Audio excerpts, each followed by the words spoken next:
Great to be here. Thank you for inviting me. I lead healthcare AI startups at NVIDIA, managing more than 1,700 healthcare AI startups in our Inception program, which is a virtual accelerator program for 11,000 startups. And the startups that I manage specifically are in areas like medical imaging, drug discovery, genomics, digital health, and instrument. There's definitely lots that we have seen AI added tremendous ability from our perspective. AI helps drive down drug discovery costs, for example, originally $2 billion and 90% failure rate to now watching startups like In Silico Medicine that drove the cost down to just a few million and 18 months to find the next drug candidate. And they recently actually have launched the very first human trial for its AI designed drug for pulmonary fibrosis. So that was such a big breakthrough. And another one, for example, in NLP related work, from the healthcare perspective, there's also lots of huge improvement. We work with University of Florida, UF Health, on building and training the largest clinical language generator to develop better AI for rare diseases research and clinical trial, and also reduce data bias. And that's a model that was 5 billion parameters large, and it was trained on a data representing 2 million patients over a decade. So using this kind of synthetic data approach, researchers can really create tools, models, and tasks without risk of the patient privacy concern. And one other trend that we definitely want to highlight is the software-defined instrument space. Tools like smart cameras for patient monitoring or AI-guided ultrasound systems will continue to improve over time. For example, UK-based sequencing company Oxford Nanopore, as an example, is a leading company in software-defined instruments. And they developed a next generation of DNA sequencing technology that helped out with the COVID-19 pandemic for over 50 countries to track the new variant of the virus. So things like these, we all see where AI added tremendous value across life sciences and healthcare from our perspective.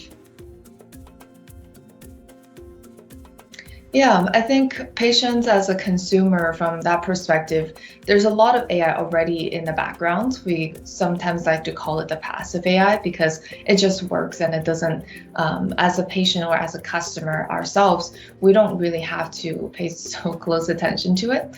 For example, solutions like using AI to detect skin cancer. We can take an image of our face and upload that onto mobile, and the deployed solutions will be able to give us at least a score or key indicators of whether we're at risk or not. Solutions like MONAI, M-O-N-A-I, open source imaging toolkits could be leveraged here. Or another one, during the pandemic when we couldn't visit a doctor's, many of us perhaps tried out telehealth. And imagine telehealth also being powered by AI. For example, you could use denoising techniques like NVIDIA Maxine to denoise the background, or to figure out like how to get patient to be better focused on the camera lens to have a better engaged conversation with the doctors. Or you could use like NLP related solutions like Biomegatron, which NVIDIA ended up taking to also accelerate that work to perform question and answering tasks to better address patients' concern.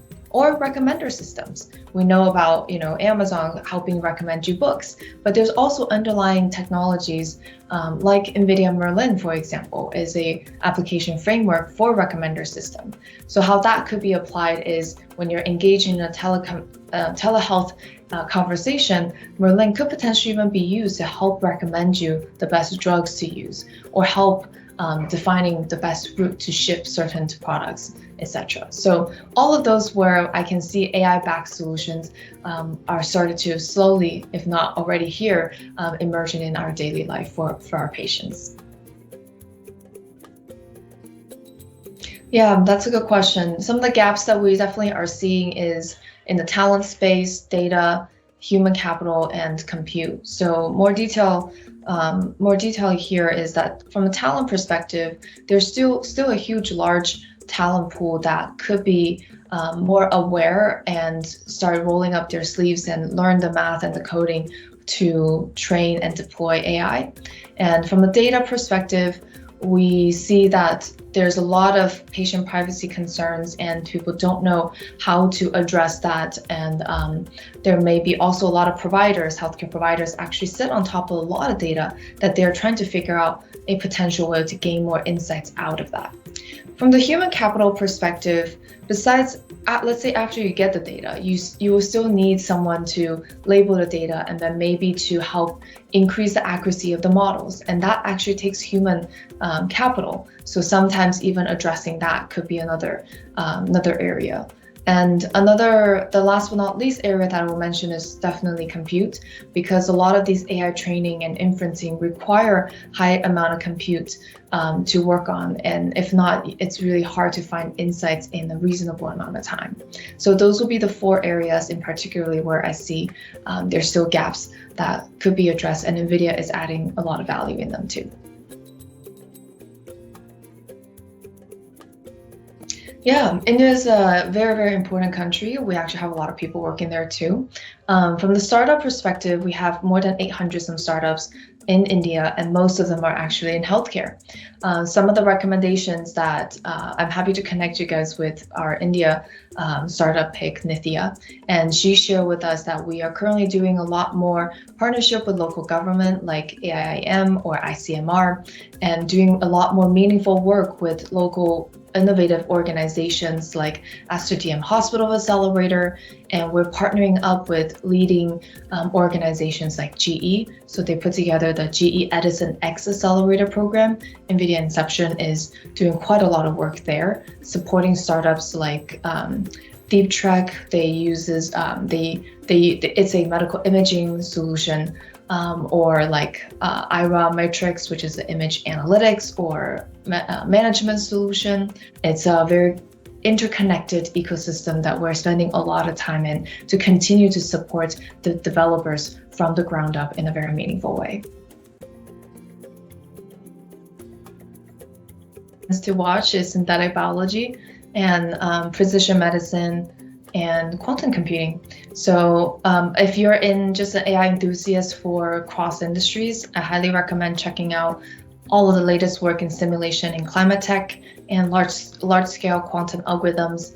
And in the core AI algorithm space, I would highly recommend checking out self-supervised learning, transformers, robot learning, and trustworthy AI. So I would just leave you guys with one more sentence. Especially for those of us in healthcare, it's not just about the technology, it's also about the human elements.